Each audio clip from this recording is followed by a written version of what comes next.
this weekend, the games are on, and Reggie Miller. That was the Denver. Rob G, was that the Denver? That was the Denver game, the Denver Minnesota game, right? Game 4, and Reggie Miller is calling the game, Rob, and he just, and they show Anthony Edwards after Game 3, Rob, and Anthony Edwards says it was his fault. I didn't play well. I didn't come out with energy, whatever. And I'll take this loss. This is on me. And Reggie took it for whatever reason, took it as an opportunity to really bash LeBron James. And here he goes. We've got certain guys, veteran status in our game, that are on a lot of people's Mount Rushmore that like to deflect and point fingers at others. Here's a 22-year-old saying, this is on me. It's my fault. Yeah, and obviously he did not mention LeBron. And when he said veteran, of course, it's like, okay. Mount Rushmore, there it is. Yeah. No. Once he said Mount Rushmore, it was over.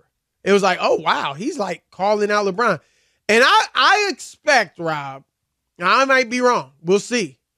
I expect whenever Reggie Miller addresses this publicly, I'm thinking he will deny that he was talking about LeBron.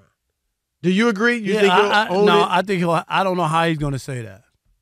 I don't know. Who is he talking about? He said people. He said people in this league, Chris, and the other guys. LeBron. The other guys on Mount Rushmore don't play in the league. They're retired. I guess. What? Who was he talking about? Magic Johnson? I'm with you. Obviously, it's there's LeBron, only one player. Do you think he's going to say though that I was talking about? Yes, I was. Reggie, were you talking about LeBron? I was talking about LeBron. I don't think he's going to answer the question, but I don't think he's going to deny it. I just don't think he'll. I don't think. I think he could throw. Now you're right. He probably won't go into this much detail. He won't go into detail on it because he could theoretically I was say, just talking about Steph's players in the general. best shooter. Yep. He and obviously he might be on. I guess if you want to say he's on a Mount Rushmore because he changed the game, but obviously he's not viewed as a top 4 player. He Durant could say it's KD. Is not, he might say KD's on some people's radar. I mean, he could say that, Chris. Right, but I agree. I don't think he'll name names. But what are your thoughts on this, though? So I'm going to say this. I want to go back, Chris, to a week, and tell me if it's a stretch, if I'm reading too much into the tea leaves. But did you hear when Michael Wilbon after? Yes. Okay. Yep. Chris, we both know Michael Wilbon for a million years. Yep. When Darvin Ham got fired. I've never heard Michael Wilbon so angry, right? And took it out on LeBron. I mean, he went at LeBron. And he said, I'm talking about LeBron and Anthony Davis. Am I right?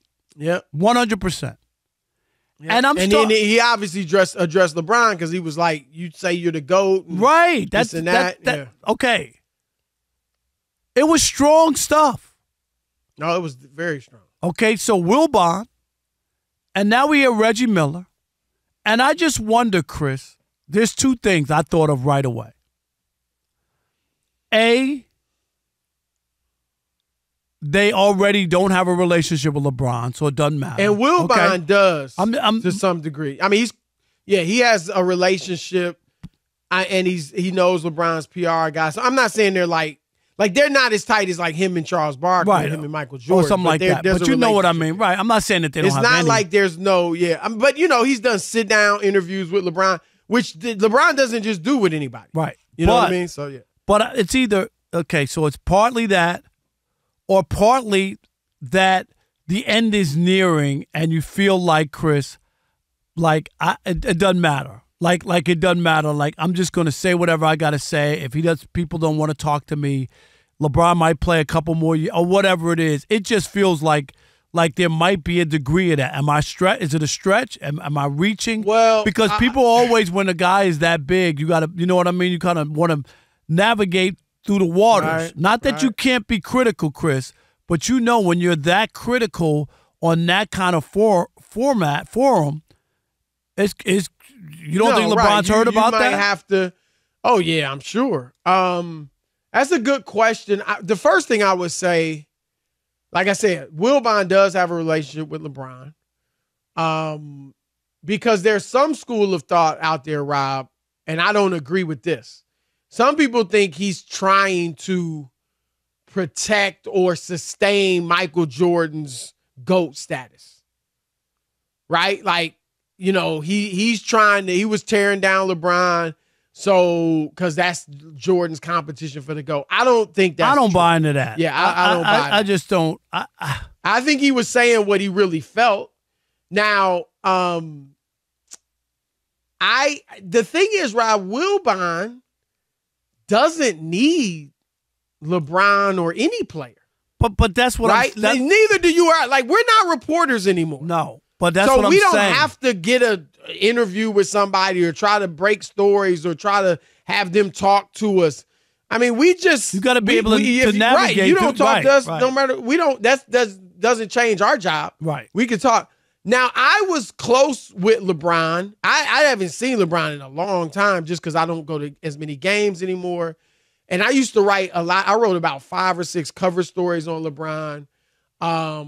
There was a point where LeBron would, like, I did a lot of sit-down interviews with him.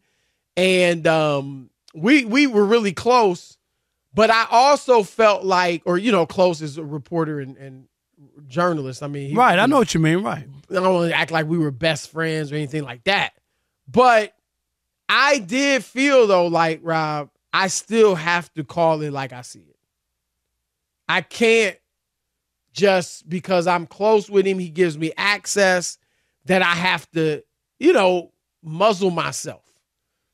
And I tried to get my true feelings. Sometimes it was very pro LeBron. Like when he went to Miami, Rob, and just about every national figure was killing him, I did not. Because I felt like, everybody's saying he's an egomaniac. I was like, well, he is suppressing his ego to go play with 2 other stars. He was going from being the king to, remember they were trying to say 3 kings and all that stuff. And I was saying he's sacrificing, money. He was willing, at least initially, it was to take a little less money and stuff. And so, but anyway, and then other times, Rob, I had to be critical. You and I were on First Take with Skip during that Dallas-Miami series when LeBron was like melting down. I sent you a picture of that recently, Chris. Yeah, right. yeah. I sent you a picture that I found. And I had been for years, a few years, on First Take, Rob, debating Skip about LeBron. Skip, of course, was going against him. And I was defending him at every stop. But truthfully, I felt that. But I couldn't defend what happened against Dallas. No, so I had to be objective. And, but it can be a challenge because sometimes you feel like you need a player. But when you're in a position like Wilbon or us or whatever, you don't need the players because you're just giving your opinion. You know what I mean? Like, and that can even, sometimes it can even, for some people, Rob, if you're close to a player, it can affect your commentary. Right. And you don't want to get into that. Right. That realm where you're doing that. You got to be real. You can be cool. It's a tough spot to be in, Chris, but I just, the recent. You got to be ready to face it. You got to face it when you can. But the recent criticism to me sounds like. Do you feel like people have harbored, some people have harbored these feelings against LeBron for years? No, I just think coming out? I just think at the end of